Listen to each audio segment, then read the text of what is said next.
বন্ধুরা, আজ আমার শ্রী শ্রী ভাগবত গীতার ১৬ অধ্যায়ের চতুর্থ দিন আমি পড়ছি, আপনারা শুনুন।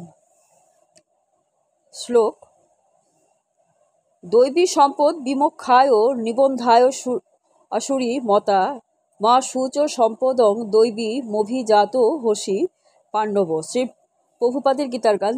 দৈবী সম্পদ যে তার মুক্তির কারণ, আসুরি সম্পদ হয় সংসার বন্ধন। তোমার চিন্তার কথা নাহি হে পাণ্ডব, দৈবী সম্পদে তোমার হয়েছে জনম। অনুবাদ: দৈবী গুণাবলী মুক্তির অনুকূল, আর আসুরিক গুণাবলী সংসার বন্ধনের কারণ। হে পাণ্ডুপুত্র, তুমি শোক করো না, কারণ তুমি দৈবী গুণাবলীতে বিভূষিত হয়ে জন্মগ্রহণ করেছ। তাৎপর্য: আসুরিক গুণে যে অর্জুনের জন্ম হয়নি সে কথা বলে শ্রীকৃষ্ণ তাকে এখানে উৎসাহিত করছেন। সেই যুদ্ধে তার জড়িয়ে পড়ার কারণ আসুরিক ছিল না, কারণ তিনি সপক্ষ বিপক্ষ যুক্তিগুলির বিবেচনা করে দেখছিলেন। তিনি বিবেচনা করছিলেন ভীষ্ম এবং দ্রোণের মতো সম্মানীয় পুরুষদের হত্যা করাটা ঠিক হবে কিনা। সুতরাং তিনি ক্রোধ, দম্ভ বা নিষ্ঠুরতার দ্বারা প্রভাবিত হয়ে কর্তব্যকর্ম করছিলেন না। সুতরাং তিনি আসুরিক গুণসম্পন্ন ছিলেন না।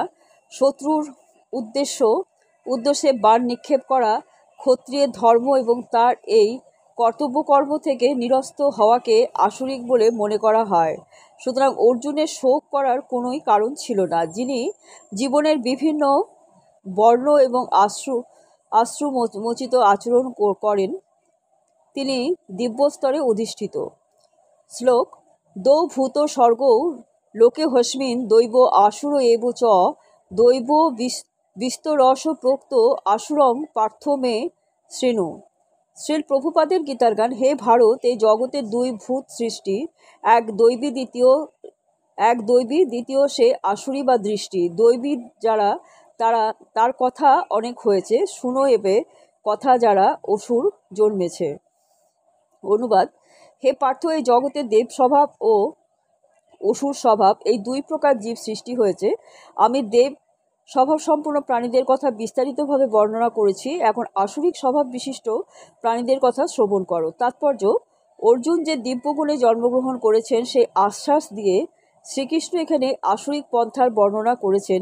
এই জগতের বদ্ধ জীবদের দুভাগে ভাগ করা হয়েছে। যারা দিব্যগুণে জন্মগ্রহণ করেছেন তারা নিয়ন্ত্রিত জীবনযাপন করেন, আর তারা সাধু, গুরু এবং বৈষ্ণবের নির্দেশ মেনে চলেন। প্রামাণ্য শাস্ত্রের আলোকে কর্তব্যকর্ম অনুষ্ঠান করা উচিত, এই মনোবৃত্তিকে বলা হয় দিব্য। যারা শাস্ত্র নির্দেশিত বিধি নিষেধের অনুসরণ না করে তাদের নিজেদের ইচ্ছামতো আচরণ করেন তাদের বলা হয় আসুরিক। শাস্ত্রের বিধি নিষেধের প্রতি বশ্যতা স্বীকার করা ছাড়া আর কোনো গতি নেই। বৈদিক শাস্ত্রে উল্লেখ করা হয়েছে যে দেবতা এবং অসুর উভয়েরই জন্ম হয় প্রজাপতি থেকে। তাদের মধ্যে একমাত্র পার্থক্য হচ্ছে যে দেবতারা বৈদিক নির্দেশ মেনে চলেন এবং অসুরেরা তা মানে না। শ্লোক: প্রবৃত্তিং চ নিবৃত্তিং চ জনা ন বিদুরাসুরা ন শৌচং নপি চাচারো ন সত্যং তেষু বিদ্যতে। শ্রীল প্রভুপাদের গীতার গান।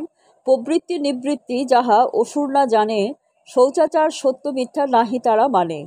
অনুবাদ: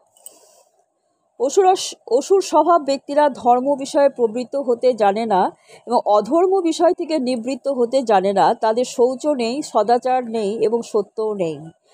তাৎপর্য: প্রতিটি সভ্য মানব সমাজে কতগুলো শাস্ত্রীয় নিয়মকানুন আছে যেগুলো প্রথম থেকে মেনে চলা হয়। বিশেষ করে আর্যদের যারা বৈদিক সভ্যতাকে গ্রহণ করেছে এবং যারা সভ্য মানুষদের মধ্যে সবচেয়ে উন্নত বলে পরিচিত, তাদের মধ্যে যারা শাস্ত্রের নির্দেশ মানে না তাদের অসুর বলে গণ্য করা হয়।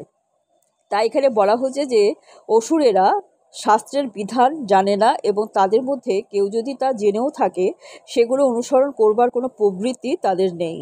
ধর্মে তাদের বিশ্বাস নেই, আর বেদের নির্দেশ অনুসারে আচরণ করবার কোনো ইচ্ছাও তাদের নেই। অসুরেরা অন্তর ও বাহিরে শুদ্ধ নয়, অর্থাৎ তাদের চরিত্রে শুচিতার অভাব। স্নান করে, দাঁত মেজে কাপড় পরিবর্তন করে ইত্যাদি শৌচ পন্থায় দেহকে পরিষ্কার রাখার জন্য সর্বদাই যত্নশীল হওয়া উচিত। অন্তরে পরিচ্ছন্নতার জন্য সর্বদাই ভগবানের পবিত্র নাম স্মরণ করা উচিত।